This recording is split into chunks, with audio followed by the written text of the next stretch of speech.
¿Se me escucha bien? Sí. Sí. Vale.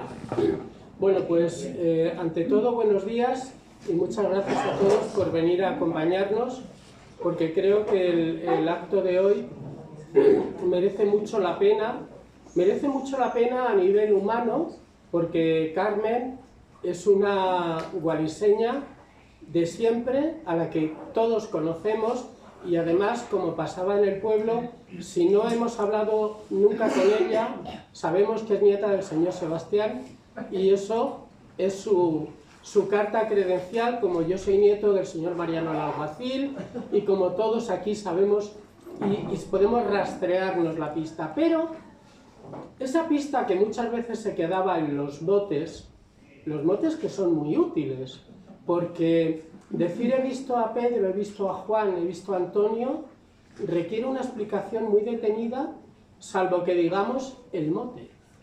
Ese mote distingue y sirve para una comunidad que hasta hace no mucho era pequeña, como la gualiseña.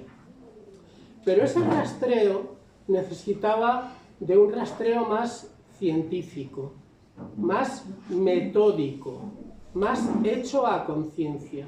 Y ese es el trabajo que ha hecho Carmen.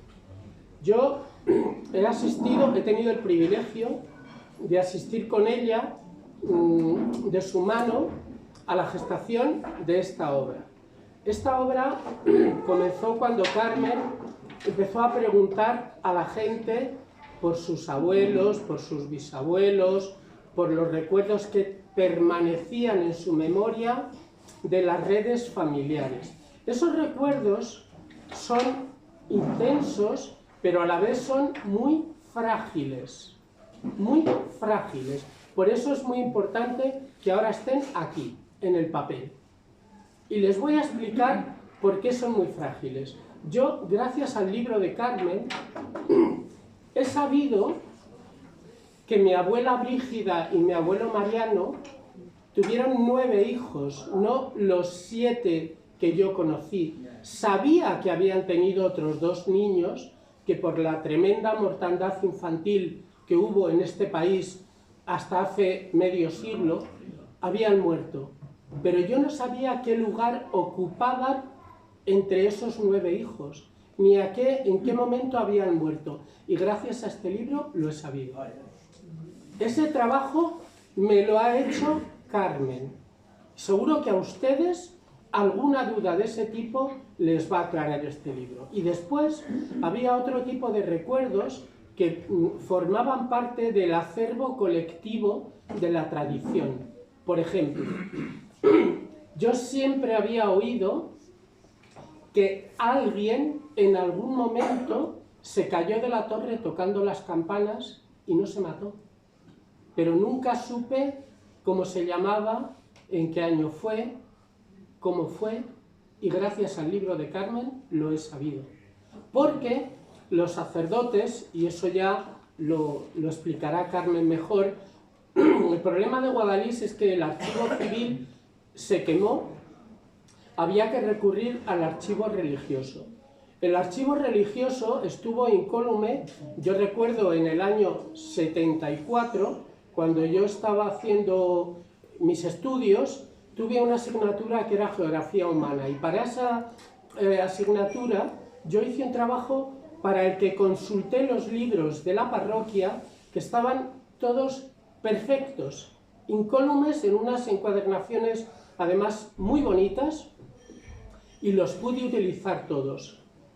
Cuando se hizo la última remodelación de la iglesia, que yo con todo mi respeto llamo remodelación, por no llamarla redestrucción, esos libros se llevaron a un sitio y por falta de cuidado se estropearon bastantes.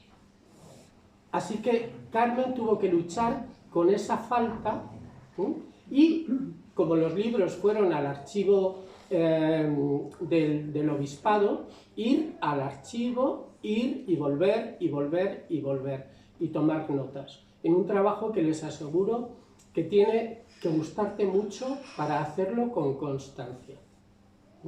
Entonces, ese trabajo que Carmen ha ido realizando y que ha podido por fin plasmar aquí, es un débito que tenemos para con ella importante, porque la memoria es importante, pero no es absoluta. La memoria nos deja muchas lagunas y además el tiempo va desdibujando el recuerdo. Llega un momento en que ya no sabemos quién fue antes, quién fue después, de quién era padre el abuelo tal, de quién era madre la abuela tal. Entonces es muy importante hacerlo con método, como ella lo ha hecho, y tenerlo plasmado. Y además, cuanto más tarde se haga ese trabajo, como todos los que dependen de la memoria, mucho peor, mucho peor. Cuando yo empecé a trabajar con temas de memoria en este pueblo hace muchos años, porque a mi edad ya de todo hace mucho, recogí una serie de datos que hoy en día no hubiera podido recoger. No hubiera podido recoger.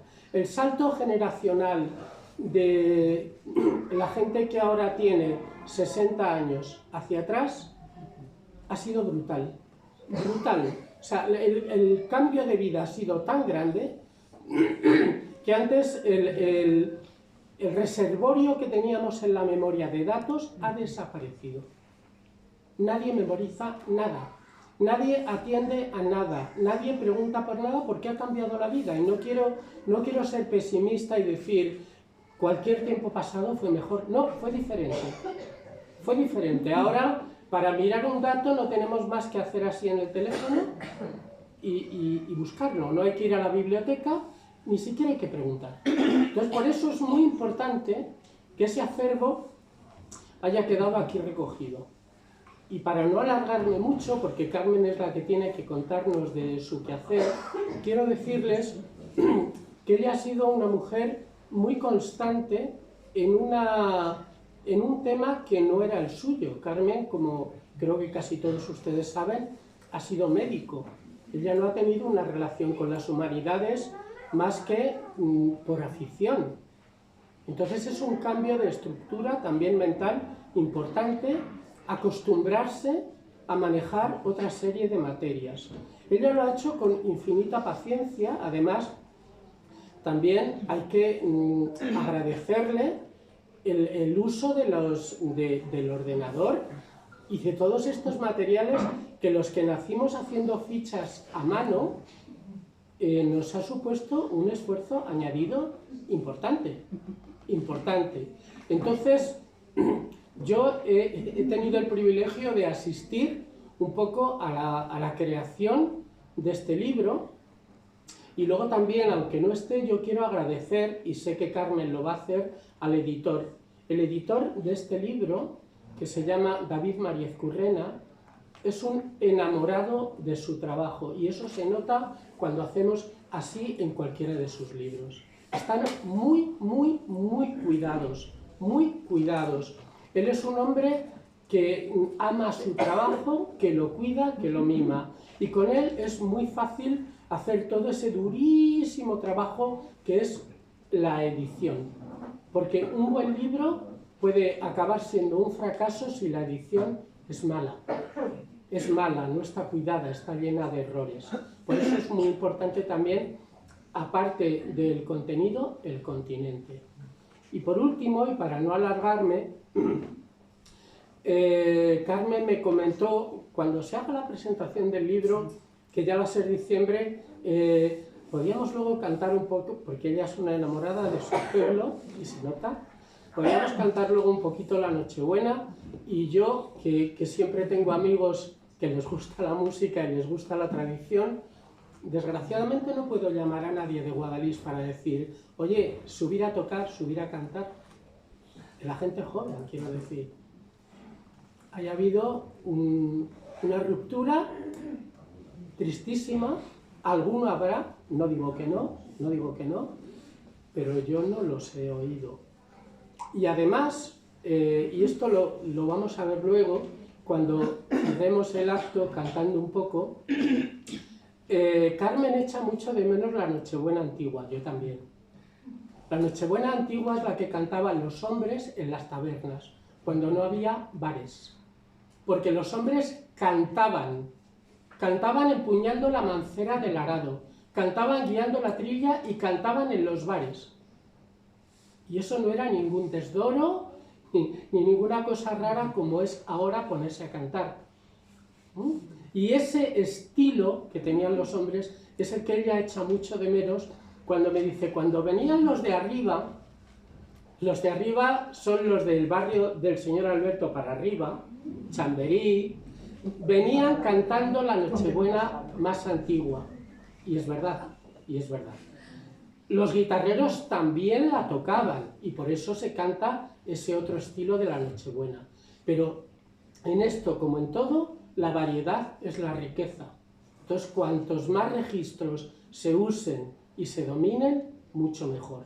Y ahora ya les voy a dejar con Carmen para que les cuente cómo ha sido desde dentro la gestación de esta obra, que yo creo que todos vamos a disfrutar. No es un libro de cabecera para leer de principio a fin, es un libro para documentarse. Cuando queramos saber de quién era hijo fulano, de dónde venían, el apellido que sea. Eso ya lo tenemos aquí hecho. Y afortunadamente es un eslabón más a la cadena de la bibliografía sobre este pueblo. Esa cadena empezó con don Ramón, el farmacéutico, que en el año 54 ya hizo un libro interesante para lo que él podía controlar desde aquí. Tenemos que pensar que entonces no había páginas web. Todo era un esfuerzo importante. Esa cadena siguió con el libro de Mari Carmen García Márquez, porque el catastro de Ensenada es una base de datos fundamental para cualquiera que quiera asumir el estudio de la economía, de la geografía humana en Guadalís. Después yo hice mi contribución con la tradición oral. Paco hizo su contribución con las noticias de prensa, hay libros sobre los yacimientos arqueológicos y esa es una línea que no debe abandonarse, porque lo que hay que hacer es estimular el estudio. El estudio es fundamental para cualquier sociedad, grande o pequeña, como sea. Entonces, este es el último eslabón que se ha anillado a esa cadena y es un eslabón de oro. Así que yo les voy a dejar con su autora, que nos va a contar desde dentro cómo lo ha ido gestando.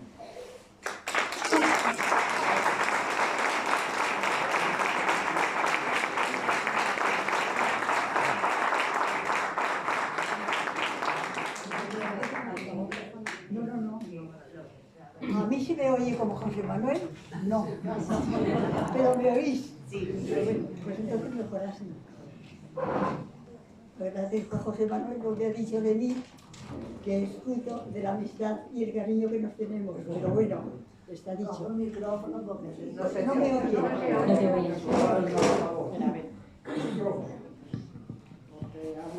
Es que yo no tengo. A ver, demasiado fuerte, un poquito más. No, está bien. Un poquito más. El revés.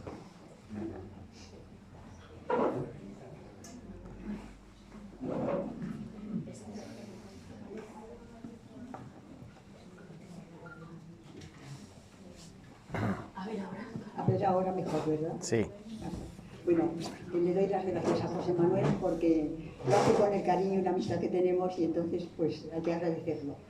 Pero también quiero decir que la publicación del libro, la publicación solamente se debe a él porque me ha obligado. Yo lo tenía todo escrito, pero para mí y archivado y para mí. Y entonces él me decía muchas veces cuando preparaba el libro sobre Guadalís, la vida tradicional de Guadalís, que hablábamos varias veces, pues me decía siempre que hay que compartir lo que conocemos, lo tenemos que compartir con los demás. Y en el caso mío, la manera de compartirlo era plasmarlo en un libro. Y en el libro ya todo queda escrito. Lo que no se publica no se conoce, es lo que me decía. Y yo me he quedado con ese dicho, pero que me parece muy bien. El caso es que, como me dijo que tenía que hacer un libro, para mí era un problema, porque una cosa es tener datos y otra cosa es que forme parte de un libro. Y entonces no sabía cómo hacerlo. Y tengo en casa todo lo que se publica de Guadalís, uno de ellos, el que ya ha citado José Manuel, que se llama Guadalís, 1752. Y dentro de ese libro están las familias seculares de Guadalís de la Sierra, provincia de Guadalajara, escrito por Carmen García Márquez, que la tenemos ahí. Y es un libro que es una maravilla. En estas familias figura el padre, la madre, los hijos, con la edad que tienen, la profesión que tienen, y bueno, yo me inspiré para dar un poco de forma al libro.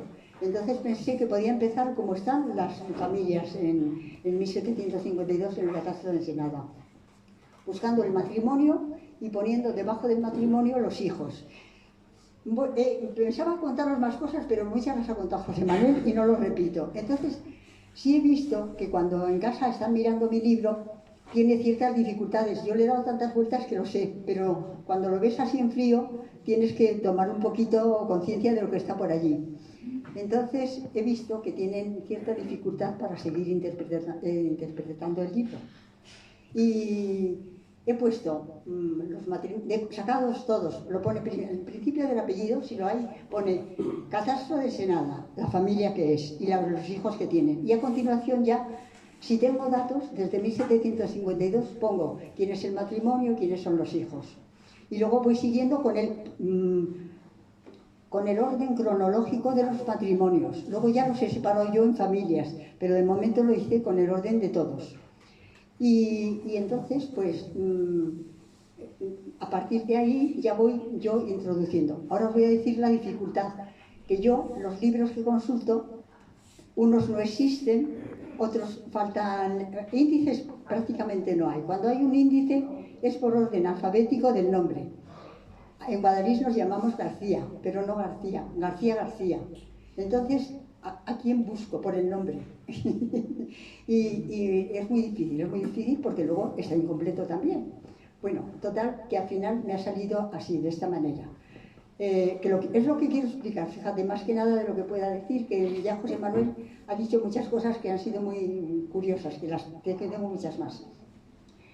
Está el matrimonio, los hijos, si tengo fecha, porque antes no daba tanto importancia a datos que podía coger cuando consultaba el archivo. Y si tengo la fecha de la boda, por la fecha de la boda.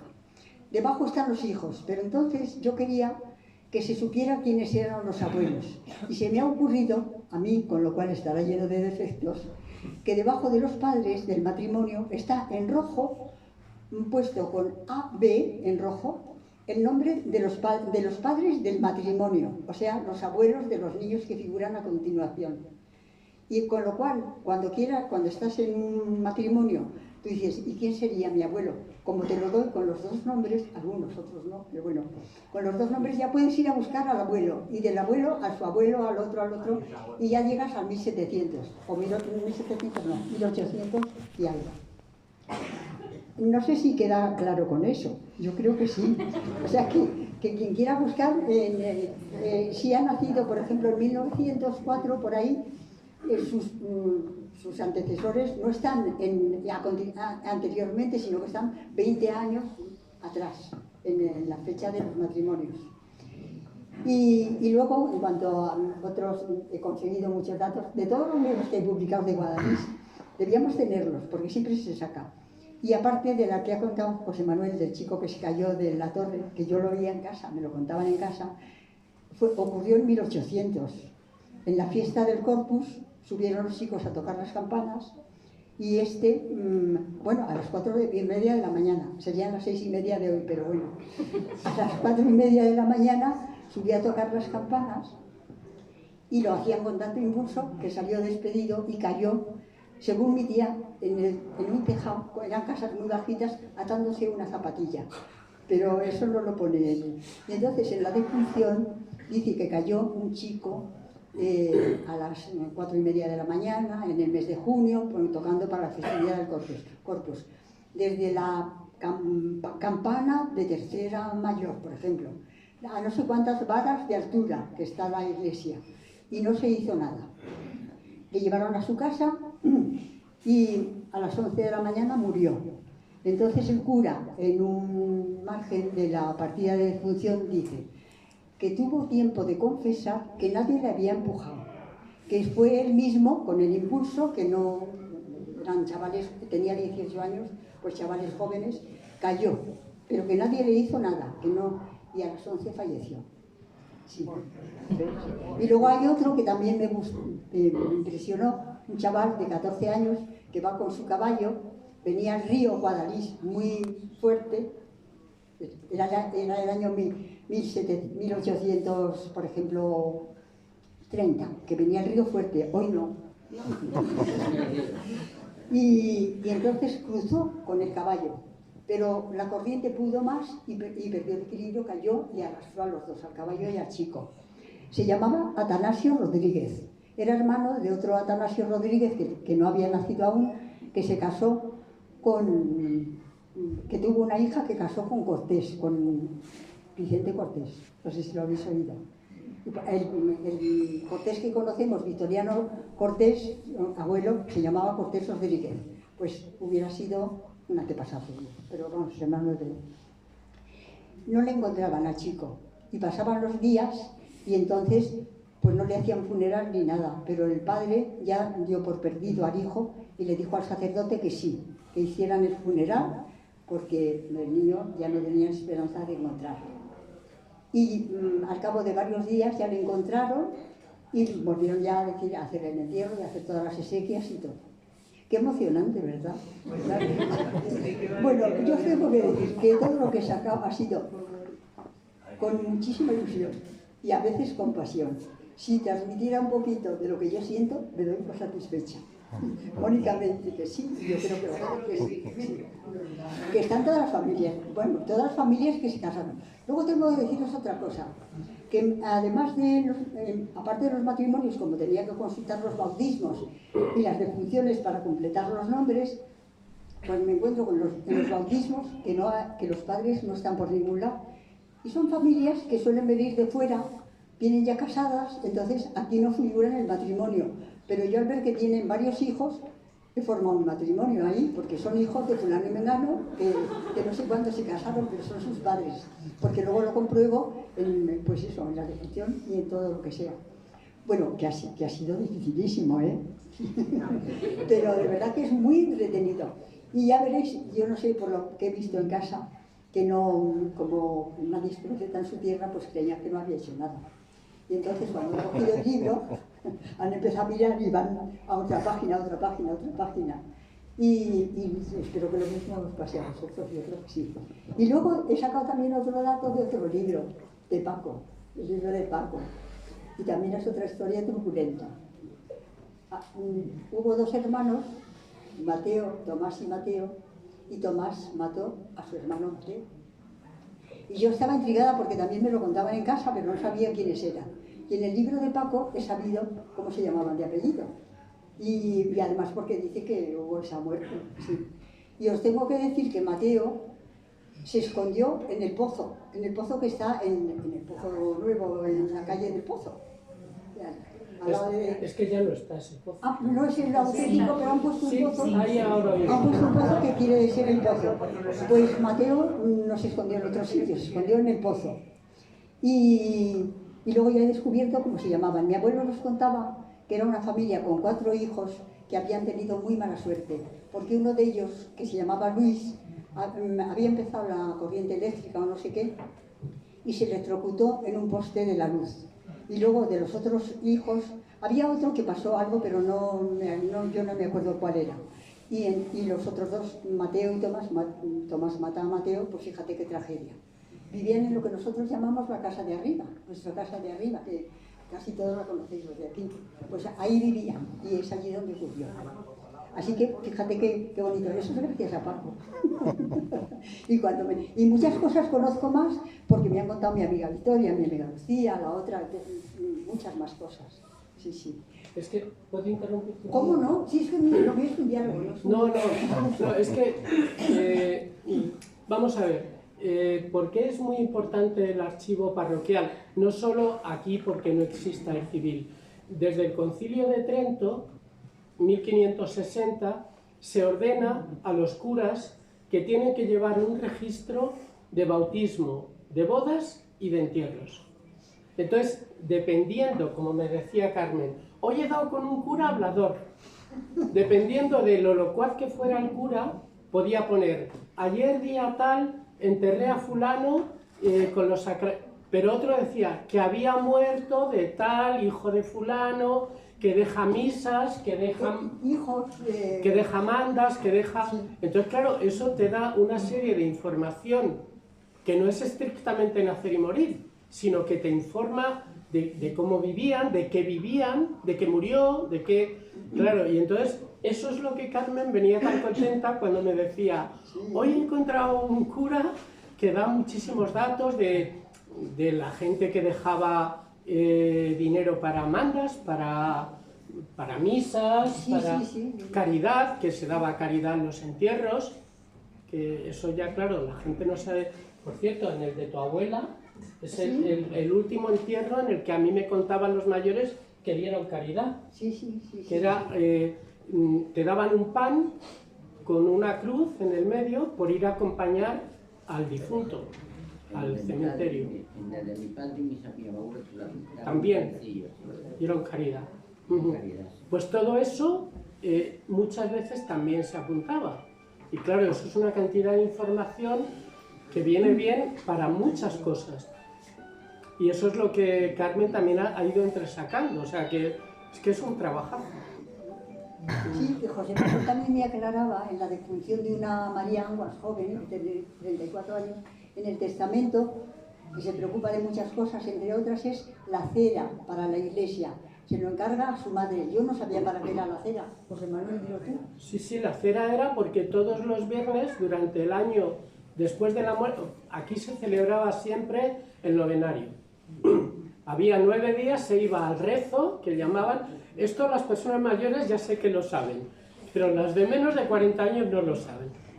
Se iba a la casa del difunto a rezar. Ese era el rezo. Luego últimamente se hacía en la iglesia. Y luego se hacía el cabo de año. Durante ese año, como los difuntos estaban enterrados en las losas de la iglesia, eso hasta que los cementerios legalmente se ordena que no se entierre ya más en las iglesias. Porque claro, era un problema de salud importante y periódicamente había que vaciar las tumbas, hacer una monda, que se llamaba, y limpiar las sepulturas. Bueno, entonces durante ese año cada familia tenía una losa que era la suya, que muchas veces yo recuerdo haber visto alguna con un número. Sí. ¿Verdad?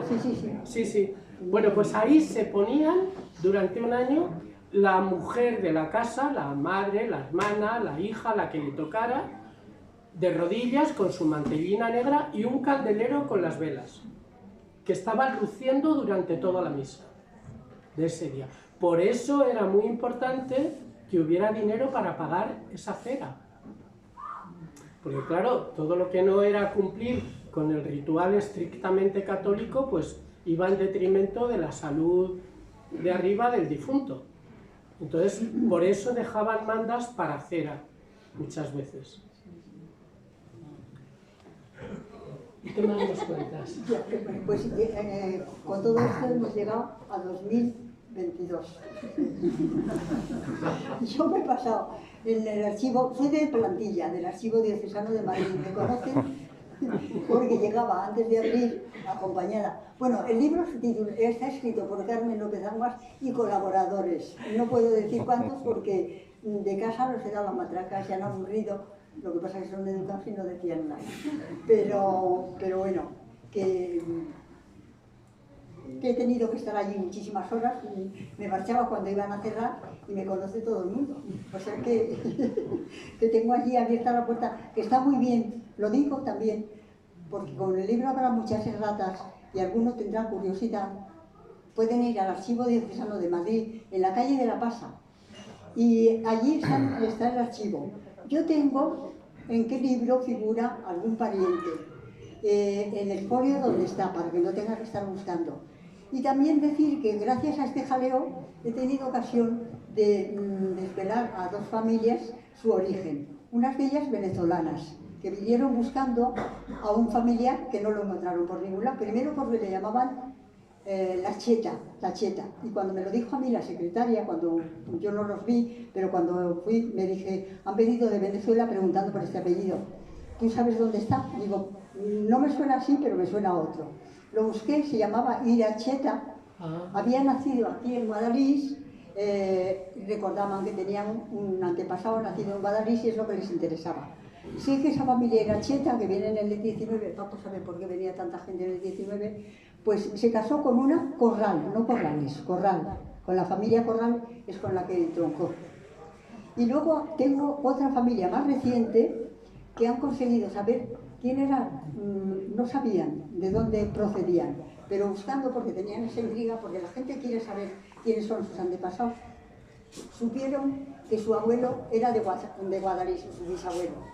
Entonces me lo preguntaron a mí, a través de lo preguntaron en el ayuntamiento, Pedro me lo cursó a mí y al final, dándome ellos datos, yo recordé, porque aparte que hace falta el Espíritu Santo en los libros de la Iglesia, que mi madre, cuando vivían en un pueblo de Ávila, cuando iban a Ávila, visitaban a una señora que se llamaba Aracelis de Villa, que era hija del señor Ricardo de Villa. Y entonces yo les dije, buscar en Ávila, que es donde vive esta señora, porque han vivido muchos años, tenían una peletería, sabían no sé qué, Isabel lo recordaba también, contárselo a mi madre. Y lo buscaron y han encontrado, y lo encontraron a la familia. Y como son de Villa, son parientes de Lucía, parientes de Jesús, parientes de todos. Porque también una cosa que ahora cuando nos despidamos, lo tenemos que hacer como familia. Todos somos primos, todos somos familia. Por el Revilla, por el García, por el Esteban, por el Gil, el Anguas. El Anguas que casi se ha perdido, fíjate. Pero todos son Anguas, todos los que están aquí son Anguas. Cristina es Anguas. Yo también. De José Manuel no lo he encontrado por ahí, pero hay otro que también es, que hay otra pariente. Por un lado, por otro, todos somos primos. Así que no podemos decir nada malo unos de otros. No.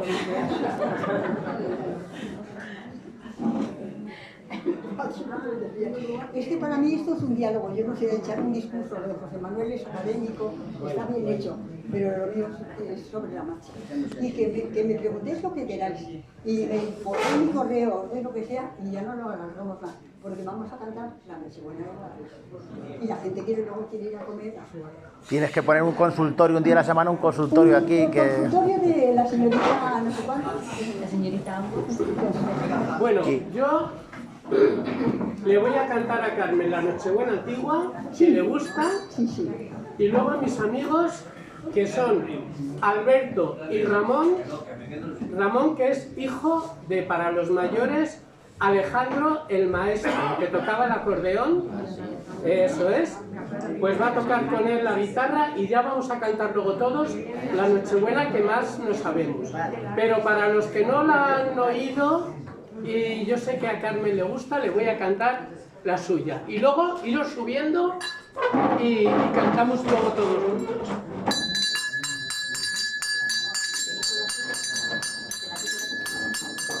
Nochebuena,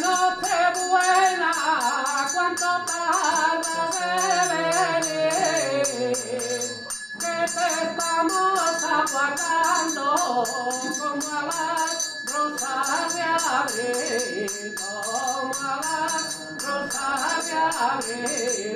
Si la jarana, la fiesta y la broma, aunque en 8 días luego no se coma. Aunque en 8 días luego no se coma. Y en Guadalís de la Sierra nació mi madre serrana, y yo como soy su hijo, vengo de la misma cama, vengo de la misma cama. Torrendos y buenos todos los tomamos, una cuerda yuga no la despreciamos, y una cuerda yuga no la despreciamos. Ya llama la despedida con la flor de la canela, y estaba por la salud de la de la señora Carmela. Señora Carmela, no se enfade usted, que es una copita que le canto a usted. No le canto una, que le canto tres. ¡Bravo! ¡Bravo!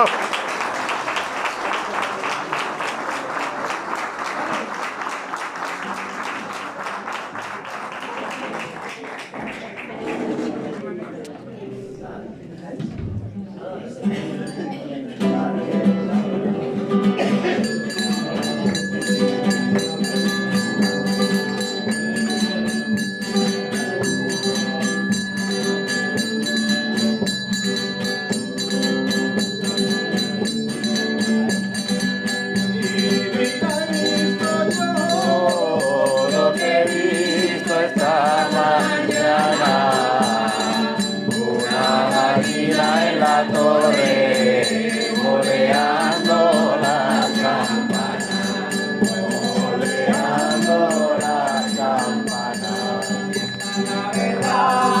Y esta es la verdad, que a mí me lo han dicho de formalidad, que a mí me lo han dicho de formalidad.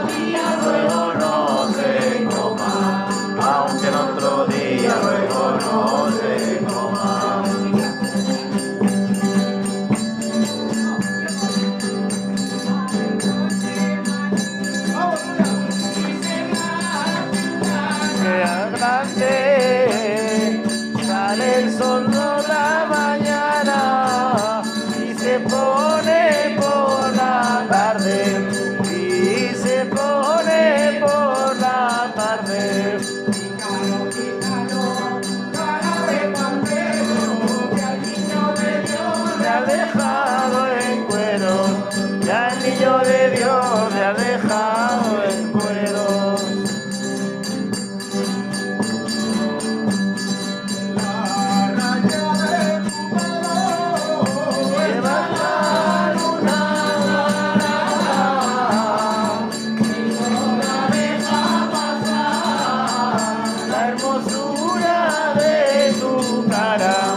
La hermosura de tu cara,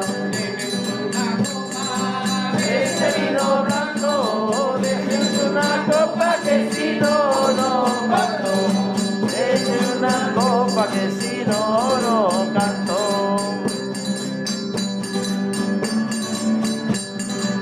por esta calle que vamos, mira la paisa de rosa.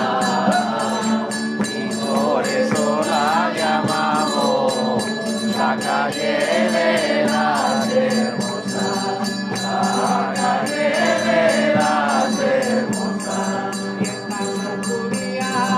Estas son lentejas, si quieres las tomas y si no las dejas. Si quieres las tomas y si no las dejas. ¡Anda! Que me fui con otro y a ti te dejé.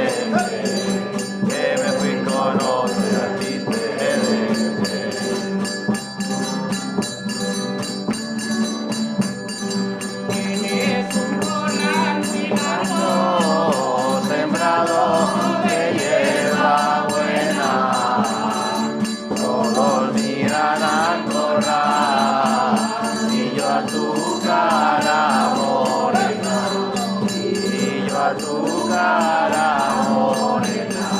Ay, que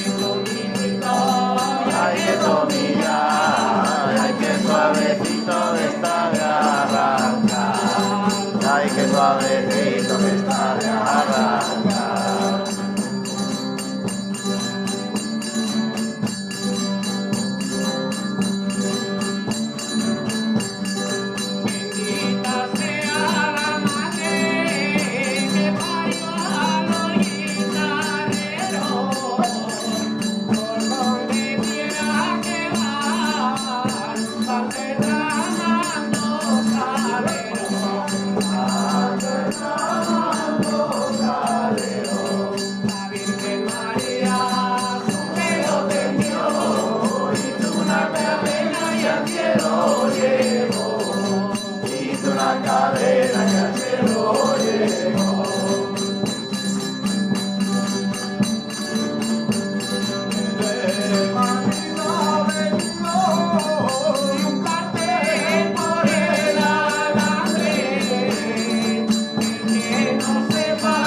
¡Bravo!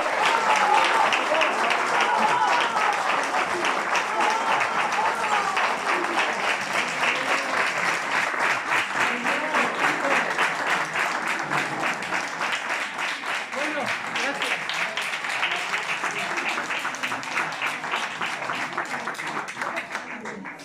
Pues ya hemos terminado con este broche. Qué bonito ha sido, de verdad. Muchas gracias a todos. Gracias.